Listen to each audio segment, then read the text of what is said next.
तारीख थी 28 जून 2009। इंग्लैंड के कैम्ब्रिज यूनिवर्सिटी में पार्टी शुरू होने को थी। यूनिवर्सिटी के एक हिस्से में रंगीन गुब्बारे लगे थे। ग्लास में शैंपेन परोसी जा रही थी, लेकिन कोई मेहमान नहीं आया था।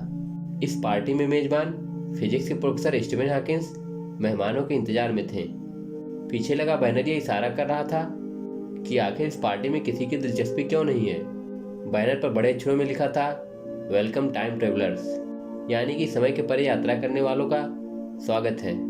हॉकिंस ने किसी को भी अपने प्लान के बारे में नहीं बताया था। उन्होंने न्योता अगले दिन भेजा। उनका संदेशा था कि अगर कोई टाइम ट्रेवलर्स यानी कि वक्त के परे यात्रा करने वाला शख्स है तो वो उनसे अतीत यानी कि बीते हुए कल में आकर मिले। इस पार्टी में किसी का न आना क्या बताता है? ये कि वास्तविकता में वक्त के परे यात्रा करना मुमकिन नहीं, या फिर टाइम ट्रेवलर्स के पास इस पार्टी में आने से ज़्यादा महत्वपूर्ण दूसरे काम थे।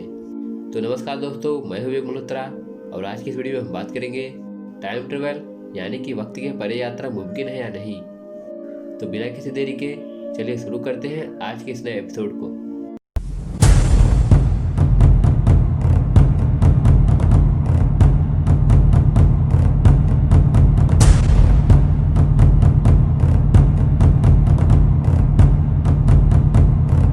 दोस्तों, टाइम ट्रेवल का जिक्र पहली बार 1895 में एच जी वेल्स ने अपने उपन्यास द टाइम मशीन में किया। टाइम मशीन उपन्यास छपा और धड़ाधड़ बिका। इस आइडिया को दूसरे लोगों ने भी अपने अंदाज में आजमाया। टाइम मशीन ख्वाहिशों को पूरा करने, ऐतिहासिक नायकों से मिलने और गलतियों को दुरुस्त करने जैसी कल्पनाओं का हिस्सा बन गया। लेकिन हमारे सामने सवाल अब भी यही है कि क्या किताबों और फिल्मों में जिस तरह बताया जाता है उसी तरह से समय के परे यात्रा यानी कि टाइम ट्रेवल मुमकिन है?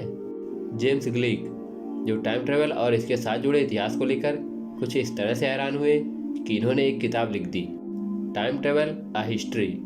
इनके अनुसार अगर आप सैकड़ों साइंस फिक्शन यानी कि विज्ञान की कल्प कथाएं जुटा लें तो वे यही बोलेंगे कि ये एक फैंटेसी है। लेकिन ये एक मनोवैज्ञानिक तथ्य है कि अगर आप इस विचार पर काम कर रहे 100 लोगों से पूछेंगे तो उनमें से ज़्यादातर लोग इसकी संभावना से इनकार नहीं करेंगे। ये साफ है कि घटनाएं एक खास क्रम में होती हैं। वैज्ञानिकों की राय बनने लगी कि वक्त का एक अपना ही आयाम है, जिसे मापे तो कह सकते हैं कि हम 3D नहीं बल्कि 4D दुनिया में जी रहे हैं। एक इक्वेशन आपने स्कूल में तो पढ़ा ही होगा, speed equal to distance upon time. ये साधारण सा समीकरण बता देता है कि समय कैसे काम करता है, क्योंकि प्रकाश की चाल हमेशा एक सी रहती है। उस समय भी जब आप हाथ में टार्च लेकर दौड़ लगाते हैं। मान लीजिए आप एक घड़ी लेकर स्थिर बैठे हैं और आपके दोस्त एक घड़ी लेकर बहुत तेज चलने लगते हैं, और जब वो प्रकाश की रफ्तार के आसपास पहुंचने लगते हैं तब उनकी घड़ी की रफ्तार सुस्त होने लगती है, यानी कि समय उनके लिए धीरे गुजरने लगता है। अर्थात हम कह सकते हैं कि वक्त की चाल सबके लिए एक समान नहीं होती। अपने आसपास की दुनिया में हम इसे देख भी सकते हैं। तो क्या इसका फायदा लेकर हम भविष्य में जा सकते हैं? अमेरिका के नॉर्थ कैरोलिना यूनिवर्सिटी के एस्ट्रोफिजिस्ट प्रोफेसर कैटी मैक के अनुसार यह संभव है, लेकिन अभी हमारे पास जो रॉकेट उपलब्ध हैं उन्हें देखते हुए अभी हम उस स्थिति में नहीं है कि हम स्पीड ऑफ लाइट की 50% स्पीड भी हासिल कर पाएं। अगर हम सूरज के अलावा अपने सबसे करीबी तारे तक पहुंचने की कोशिश करें तो मौजूदा तकनीक की मदद से हमें इसमें 1 लाख साल लगेंगे, लेकिन ये बहुत लंबा समय है।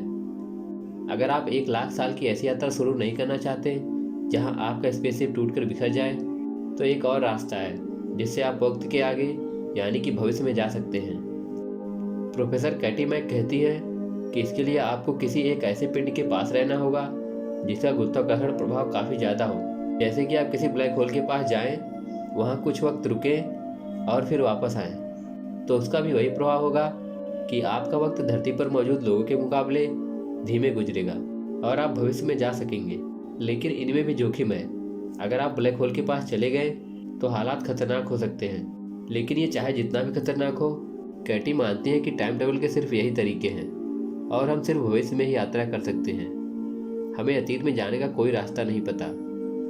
कहीं ना कहीं हमें लगता है कि यह नामुमकिन है। प्रोफेसर कैटी के अनुसार यह नामुमकिन है, लेकिन एडनीवर्स यूनिवर्सिटी के भौतिक शास्त्री डॉक्टर ल्यूगुअर इसी बात की पड़ताल करते हैं कि क्या हम अतीत में यात्रा कर सकते हैं।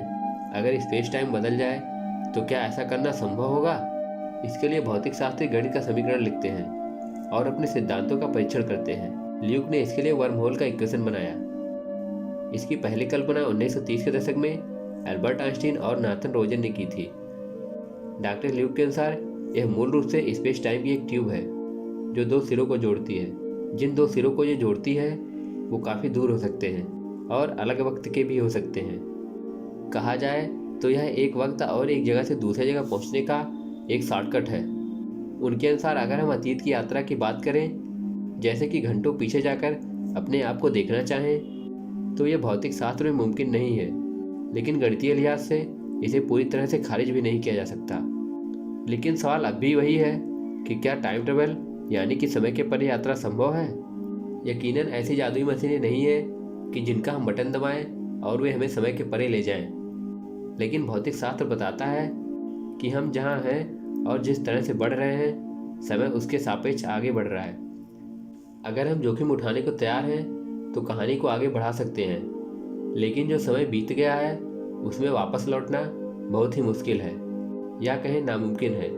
हमें ये नहीं पता कि क्या कभी ये हो पाएगा, लेकिन टाइम ट्रेवल को लेकर हमने जो जानकारी जुटाई है वो ब्रह्मांड को लेकर हमारी समझ को बेहतर बनाने में मदद कर सकती है। प्रोफेसर हॉकिंस अभी दुनिया में नहीं है, लेकिन अगर कोई टाइम ट्रेवलर हमें सुन रहे हैं तो उनके लिए 2009 में प्रोफेसर हॉकिंस सैपियन के साथ इंतजार कर रहे हैं। दोस्तों, आज के एपिसोड में बस इतना ही। ये एपिसोड आपको कैसा लगा हमें कमेंट में ज़रूर बताएं। अगर ये वीडियो पसंद आई हो तो वीडियो को लाइक, शेयर और चैनल को सब्सक्राइब करना ना भूलें। हम मिलते हैं ऐसी एक नई वीडियो के साथ। तब तक के लिए जय हिंद।